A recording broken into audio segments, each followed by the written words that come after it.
अस्सलाम वालेकुम नाज़रीन, आप देख रहे हैं JN न्यूज़ HD। आइए नजर डालते हैं आज की अहम खबरों पर।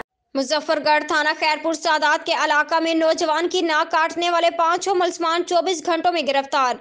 Regional police officer Syed Khurram Ali ने वाक़े का नोटिस लेते हुए मुलजमान की गिरफ्तारी के लिए स्पेशल टीम तश्कील देने का हुक्म दिया था। डिस्ट्रिक्ट पुलिस ऑफिसर मुजफ्फरगढ़ की ज़ेर निगरानी स्पेशल टीम ने 24 घंटों में वाक़े में मुलव्विस तमाम मुलजमान गिरफ्तार कर लिए।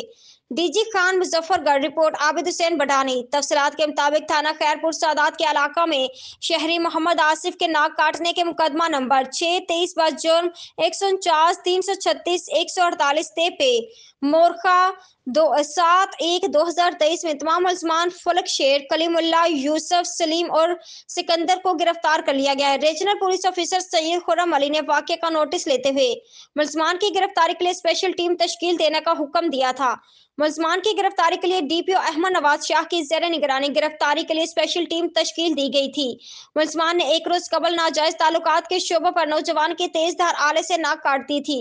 इस मौके पर regional police officer Syed Khurram Ali का कहना था कि गैर इंसानी सलूक करने वाले मुलजमान किसी रायत के मुस्तहिक नहीं है।